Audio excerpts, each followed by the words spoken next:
आमच्या पक्षात विलीनीकरणाची चर्चा नाही. अजितदादा आणि जयंत पाटलांमध्ये विलीनीकरणाबाबत चर्चा झाली होती. शरद पवारांचं विलीनीकरणाबाबत मोठं विधान.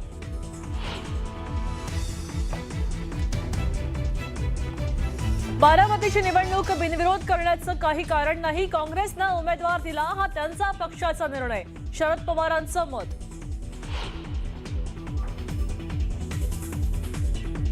उपमुख्यमंत्री सुनेत्रा पवारांनी भरला बारामती विधानसभा निवडणुकीचा उमेदवारी अर्ज. उपमुख्यमंत्री एकनाथ शिंदे, चंद्रशेखर बावनकुळेंसह महायुतीच्या नेत्यांची हजेरी.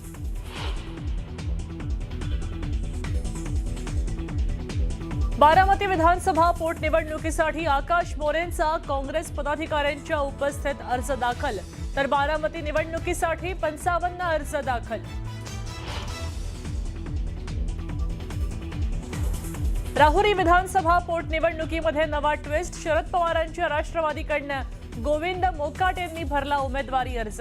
प्राजक्त तनपुरेंची अखेर माघार घेतल्यानं मोकाटेंना उमेदवारी.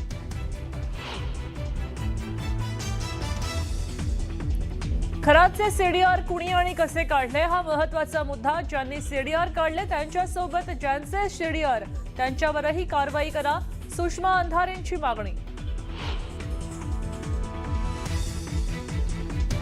नाशिकमधल्या काही बड्या पोलिसांचे इनपुट दिलेत. खरात प्रकरणात वरिष्ठ पोलिसांचा संबंध आहे का, याचा तपास गरजेचा. पुरावे नष्ट केल्यास जबाबदार कोण, अंधारेंचे प्रश्न.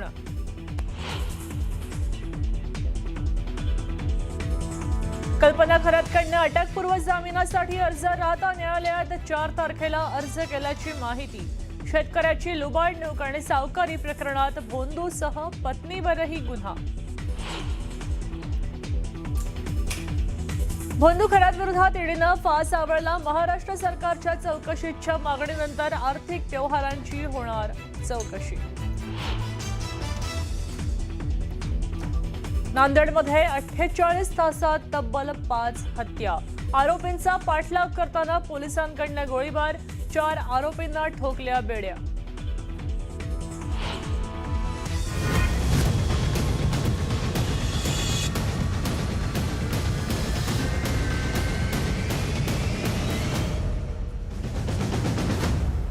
न्यूज 18 मराठीच्या कॉटन किंग स्टुडिओमध्ये आपलं स्वागत. नमस्कार, मी मृगा. महाराष्ट्राची खबरबात या बातमीपत्रामध्ये आपलं स्वागत आहे. अगदी सुरुवातीला आपण दिवसभरातल्या चर्चेतल्या बातम्या पाहतोय. भोंदू खरात प्रकरणी अंजली दमानिया यांनी केलेल्या एका दाव्यामुळे आता खळबळ झाली. अजित पवारांच्या अपघाताच्या दिवशी आणि त्या काळात खरातच्या समता पतसंस्थेचे व्यवहार झाले असे अनेक मेसेज आले. सीडीआर प्रकरणी दमानिया यांनी दावा केला आणि त्यामुळे चर्चांना आता उधाण आलं. आता या खरातची अनेक प्रकरणं समोर येत आहेत. दरम्यान त्यानं करोडो रुपयांचे आर्थिक गैरव्यवहार केलेत असाही आरोप आहे आणि त्यामुळे या प्रकरणी आता ईडीची एंट्री झाली होणार आहे आणि त्यामुळे खरातच्या अडचणी आणखी वाढणार आहेत. राहुरी विधानसभा इथं मतदारसंघात पोटनिवडणुकीमध्ये ट्विस्ट आलाय. अक्षय कर्डिले विरोधात प्राजक्त तनपुरेंच्या नावाची चर्चा होती आणि असं असताना त्यांनी उमेदवारी अर्ज भरलाच नाही आणि त्यांच्याऐवजी शरद पवारांच्या राष्ट्रवादीकडनं गोविंद मोकाट यांनी उमेदवारी अर्ज दाखल केलाय. तर तिथे नांदेडमध्ये गेल्या 2 दिवसात गँगवॉर उफाळून आलंय. 2 गटातल्या गँगवॉरमध्ये 5 जणांची हत्या झाली आहे आणि एका ताब्यात घेतलेल्या आरोपीनं पोलिसांवरच गोळीबार करायचा प्रयत्न केला, पण पोलिसांनी आता हा प्रयत्न हाळून पाडला आणि गँगवॉरमुळे नांदेडमध्ये सध्या दहशतीचं वातावरण पसरलंय. पहिली बातमी पाहूया. भोंदू खरातची बातमी आहे. या भोंदू खरातला अटक झाली आणि त्याच्या विकृती आणि फसवणुकीची एक प्रकरणं आता समोर यायला लागली आहेत. त्याचबरोबर खरातच्या राजकीय कनेक्शनची सुद्धा चांगलीच चर्चा रंगलेली आहे. यावरनं आता विरोधक आणि विरोधकांसोबत सामाजिक कार्यकर्त्यांनी खळबळजनक दावेही केलेले आहेत. 28 जानेवारी 2025 महाराष्ट्राचे उपमुख्यमंत्री अजित पवार यांचं विमान अपघातात निधन झालं. मात्र त्याच वेळी भोंदू अशोक खरातच्या समता पतसंस्थेमधल्या खात्यावर मोठी उलाढाल झाली असा दावा अंजली दमानिया यांनी केलाय. खरातच्या सीडीआर मधनं ही माहिती समोर आली आहे असा दावा दमानिया यांनी केलाय.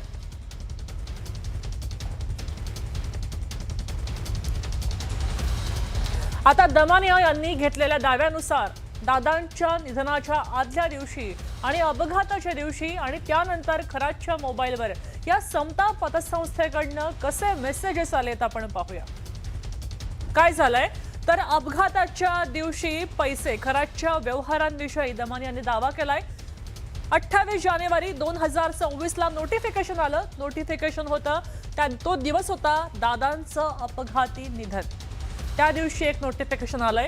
28 जानेवारीला त्यांचं अपघाती निधन झालं. 27 जानेवारीला एक दिवस आधी समता पतसंस्थेचे 17 मेसेजेस आले. 17 नोटिफिकेशन्स या खरातच्या मोबाईल क्रमांकावर आलेली आहेत. त्याचबरोबर 27 जानेवारीला हे 17 मेसेज आले. त्यानंतर 28 तारखेला ज्या दिवशी अपघात झाला त्या दिवशी समता पतसंस्थेचे 19 मेसेज आलेले आहेत. 17 आणि लगेच दुसऱ्या दिवशी 19 मेसेज आले. त्यानंतर 29 तारखेला निधन झालं. त्यानंतरचा दुसरा दिवस त्या दिवशी समता पतसंस्थेचेच 10 मेसेजेस आलेले आहेत. समताकडनं 10 नोटिफिकेशन या खरातच्या फोनवर आली. 30 तारखेला 2 दिवसांनी समता पतसंस्थेचे 8 मेसेजेस आलेले आहेत. या 8 नोटिफिकेशन्स मध्ये नेमकं काय होतं, त्यात काय लिहिलेलं होतं ते कळलं नाही. आपण आता पाहिलं 31 जानेवारी समता पतसंस्था, त्यानंतर आणखीन 2 दिवसांनी त्याचे 8 मेसेजेस आहेत. म्हणजे जवळपास त्या 4 दिवसामध्ये 10 ते 20 नोटिफिकेशन्स दररोज यायचे. तर आपण पाहिलं जानेवारी 2026 मध्ये या खरातच्या खात्यामध्ये ऑडिट होणार आहे. 1 एप्रिल 2025 पासून 26 मार्च 2025 पर्यंत प्रत्येक महिन्याला 2 किंवा 4 जास्तीत जास्त 8 मेसेजेस त्याच्या फोनवर यायचे. जास्तीत जास्त 8 नोटिफिकेशन्स व्हायची. ट्रान्झॅक्शन झालं की मग एक नोटिफिकेशन येतं आणि त्या प्रकारचे व्हायचे. मात्र जानेवारी 2026 याच महिन्यात ज्यावेळी दादांचं निधन झालं त्यावेळी एकाच महिन्यात 129 मेसेज आले. म्हणजे 129 नोटिफिकेशन्स आलेत. खरातला आलेले आहेत त्यांच्या नंबरवर समताकडनं आलेले आहेत. म्हणजे त्याच्यात पैसे डिपॉझिट झालेत का, काढले गेलेत का, फिरवले गेलेत, हे आता यंत्रणेंनी शोधायचंय. एक्झॅक्टली अजित पवार ज्या दिवशी गेले त्याच दिवशी आणि त्याचे आदले दिवस काही आणि नंतरचे दिवस काही, याच्यात असंख्य जे मेसेजेस आले आहेत त्याची चौकशी झाली पाहिजे. कारण इतके जे दिवसाला आलेले मेसेजेस आहेत ते याच्या आधी महिने आले नव्हते. मग याच्यात काय व्यवहार झाला, किती पैशाची देवाणघेवाण झाली, का झाली, या सगळ्या गोष्टीचा खुलासा झाला पाहिजे. पण दमानियांच्या या दाव्यावर रोहित पवारांनी सोशल मीडियावर एक पोस्ट शेअर केली आहे. दादांच्या अपघाताच्या 1 दिवस आधी, अपघाताच्या दिवशी आणि अपघाताच्या दुसऱ्या दिवशी समता पतसंस्थेत भोंदू अशोक खरातचे मोठे व्यवहार झाले, अशी धक्कादायक माहिती अंजली दमानिया यांनी दिलेली आहे. यापूर्वी अजितदादांच्या घराबाहेर झालेला जादूटोणा आणि त्यानंतर आता अंजली दमानिया यांनी दिलेली माहिती. या भोंदू खरातचा VSR कंपनीच्या विमानांमधनं अनेकदा झालेला प्रवास आणि त्याचे अनुयायी, हे सगळं बघता अजितदादांच्या अपघाताशी खरातचा काही संबंध आहे का, याबद्दल संशय आता अधिक गडद होतोय.